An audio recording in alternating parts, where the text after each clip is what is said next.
Rasulullah melanjutkan, saat Sya'ban dalam keadaan sakaratul maut, perjalanan hidupnya ditayangkan ulang oleh Allah Subhanahu wa Ta'ala.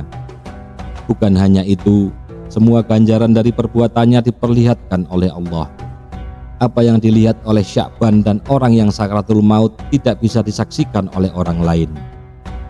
Dalam pandangannya yang tajam itu, Sya'ban melihat suatu adegan di mana kesehariannya dia pergi pulang ke masjid untuk sholat berjamaah 5 waktu. Perjalanan sekitar 3 jam jalan kaki, tentu itu bukan jarak yang dekat. Dalam tayangan itu pula Sya'ban diperlihatkan pahala yang diperolehnya dari langkah-langkahnya ke masjid. Dia melihat seperti apa bentuk surga yang dijanjikan sebagai ganjarannya. Saat dia melihat, dia berucap, "Aduh, mengapa tidak lebih jauh?" Timbul penyesalan dalam diri Sya'ban. Mengapa rumahnya tidak lebih jauh lagi supaya pahala yang didapatkan lebih indah?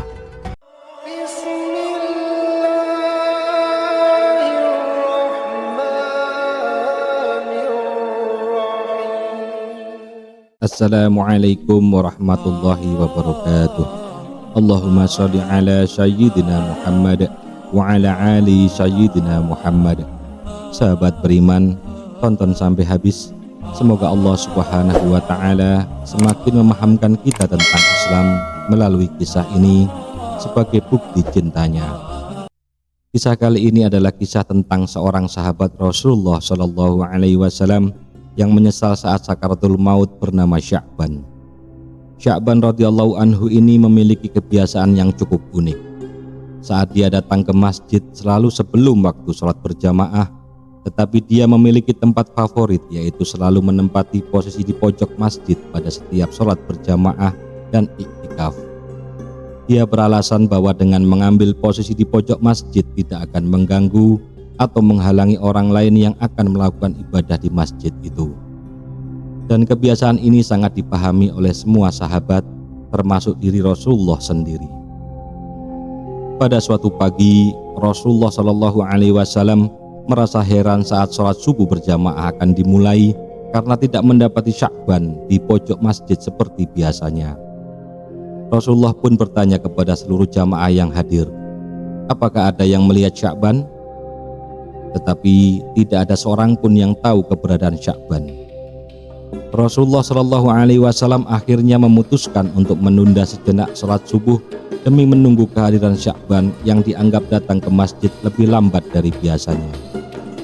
Namun setelah ditunggu beberapa saat belum juga hadir, Rasulullah pun memutuskan untuk segera melaksanakan sholat subuh berjamaah karena khawatir sholat subuh menjadi kesiangan melampaui batas waktunya.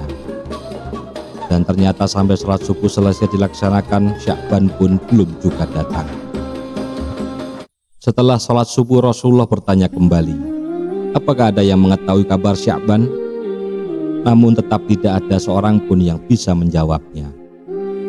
Rasulullah pun bertanya lagi, apa ada yang mengetahui di mana rumah Sya'ban? Seorang sahabat mengangkat tangan dan mengatakan bahwa dia mengetahui di mana persisnya rumah Sya'ban. Rasulullah sangat khawatir terjadi sesuatu terhadap sahabatnya tersebut dan segera meminta diantarkan ke rumah Sya'ban. Perjalanan dari masjid ke rumah Sya'ban ternyata cukup jauh dan memakan waktu yang lama karena beliau dan para sahabat menempuh dengan berjalan kaki. Setelah 3 jam perjalanan, akhirnya Rasulullah dan para sahabat sampai di rumah Sya'ban kira-kira pada waktu sholat duha sudah masuk. Tepat di depan pintu rumah Sya'ban, beliau mengucapkan salam dan terdengar suara wanita membalas salam sambil keluar. Rasulullah bertanya, apakah benar ini rumah Sya'ban? Ya benar, ini rumah Sya'ban dan saya adalah istrinya, jawab wanita tersebut. Rasulullah melanjutkan, bolehkah kami menemui Sya'ban? Kebetulan dia tidak hadir sholat subuh berjamaah di masjid pagi ini. Istri Sya'ban radhiyallahu anhu menjawab dengan berlinang air mata, suamiku telah meninggal tadi pagi. Inna lillahi wa inna ilaihi raji'un. Serentak jawab semuanya. Ternyata penyebab sesungguhnya Sya'ban tidak hadir sholat subuh berjamaah di masjid adalah karena kematian mendatanginya. Dan selang beberapa saat, istri Sya'ban radhiyallahu anhu berkata, ya Rasulullah, ada sesuatu yang jadi tanda tanya bagi kami semua, yaitu menjelang kematiannya dia berteriak 3 kali, dengan masing-masing teriakan disertai satu kalimat. Kami semua tidak paham apa maksudnya. Rasulullah bertanya, apa saja kalimat yang diucapkannya? Di masing-masing teriakannya dia berucap kalimat, aduh, kenapa tidak lebih jauh? Aduh, kenapa tidak yang bagus? Aduh, kenapa tidak semua? Jawab istri Sya'ban. Rasulullah Shallallahu Alaihi Wasallam kemudian membacakan ayat yang terdapat pada surat Qaf ayat 22. Sesungguhnya kamu berada dalam keadaan lalai dari hal ini, maka kami singkapkan daripadamu hijab yang menutupi matamu, maka penglihatanmu pada hari itu amat tajam. Rasulullah melanjutkan, saat Sya'ban dalam keadaan sakaratul maut, perjalanan hidupnya ditayangkan ulang oleh Allah Subhanahu wa Ta'ala. Bukan hanya itu, semua ganjaran dari perbuatannya diperlihatkan oleh Allah. Apa yang dilihat oleh Sya'ban dan orang yang sakaratul maut tidak bisa disaksikan oleh orang lain. Dalam pandangannya yang tajam itu, Sya'ban melihat suatu adegan di mana kesehariannya dia pergi pulang ke masjid untuk sholat berjamaah 5 waktu. Perjalanan sekitar 3 jam jalan kaki, tentu itu bukan jarak yang dekat. Dalam tayangan itu pula Sya'ban diperlihatkan pahala yang diperolehnya dari langkah-langkahnya ke masjid.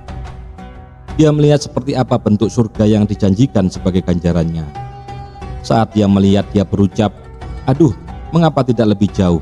Timbul penyesalan dalam diri Sya'ban, mengapa rumahnya tidak lebih jauh lagi supaya pahala yang didapatkan lebih indah.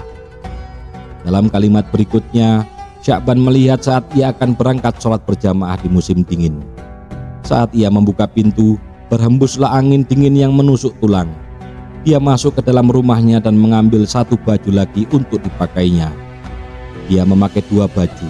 Sya'ban memakai pakaian yang bagus di dalam dan yang jelek di luar. Dia berpikir jika kena debu tentu yang kena hanyalah baju yang luar. Dan sampai di masjid dia bisa membuka baju luar dan sholat dengan baju yang lebih bagus. Ketika dalam perjalanan menuju masjid, dia menemukan seseorang yang terbaring kedinginan dalam kondisi yang mengenaskan. Sya'ban pun iba dan segera membukakan baju yang paling luar, lalu dipakaikan kepada orang tersebut. Kemudian dia memapahnya ke masjid agar dapat melakukan sholat subuh bersama-sama. Orang itu pun selamat dari mati kedinginan dan bahkan sempat melakukan sholat berjamaah. Sya'ban pun kemudian melihat indahnya surga sebagai balasan memakaikan baju jeleknya kepada orang tersebut. Kemudian dia berteriak lagi, aduh, kenapa tidak yang bagus? Timbul lagi penyesalan di benak Sya'ban. Jika dengan baju jelek saja bisa mengantarkannya mendapatkan pahala besar, sudah tentu dia akan mendapatkan yang lebih besar jika dia memberikan pakaian yang bagus. Berikutnya, Sya'ban melihat lagi suatu adegan saat dia hendak sarapan dengan roti yang dimakan dengan cara mencelupkan dulu ke dalam segelas susu. Ketika baru saja ingin memulai sarapan, muncullah pengemis di depan pintu yang meminta sedikit roti karena sudah 3 hari perutnya tidak diisi makanan. Melihat hal itu, Sya'ban merasa iba. Ia kemudian membagi 2 roti tersebut dengan ukuran yang sama besar dan membagi 2 susu ke dalam gelas dengan ukuran yang sama rata. Kemudian mereka makan bersama-sama. Allah Subhanahu wa Ta'ala kemudian memperlihatkan Sya'ban dengan surga yang indah. Ketika melihat itu, Sya'ban pun berteriak lagi, aduh, kenapa tidak semua? Sya'ban kembali menyesal. Seandainya dia memberikan semua roti itu kepada pengemis tersebut, pasti dia akan mendapatkan surga yang lebih indah. Masya Allah. Ternyata Sya'ban bukan menyesali perbuatannya, melainkan menyesali mengapa tidak maksimal beramal saat ada kesempatan di hadapannya. Sahabat beriman, demikian kisah Sya'ban radhiyallahu anhu, sahabat Nabi Muhammad Shallallahu Alaihi Wasallam yang menyesal saat sakaratul maut karena dulu tidak maksimal memperoleh pahala saat ia mempunyai kesempatan. Sesungguhnya pada suatu saat nanti kita semua pasti mati dan juga akan menyesali tentang sesuatu dan tentu dengan kadar yang berbeda-beda. Ada yang meminta untuk ditunda matinya karena pada saat itu barulah terlihat dengan jelas konsekuensi dari semua perbuatan kita di dunia. Mereka meminta untuk ditunda walau sesaat karena ingin bersedekah. Namun kematian akan menghampiri kita pada waktunya, tidak dapat dimajukan dan juga tidak dapat ditunda sesaat pun. Semoga kita semua dapat mengambil hikmah dari kisah ini dengan berusaha untuk melakukan ibadah dan amal kebaikan semaksimalnya saat kesempatan dihadirkan oleh Allah kepada kita sebelum berpulang ke hadirat Allah Subhanahu wa Ta'ala. Amin ya Rabbal Alamin. Wallahu a'lam bishawab. Wa sallallahu ala sayyidina Muhammad wa ala ali sayyidina Muhammad.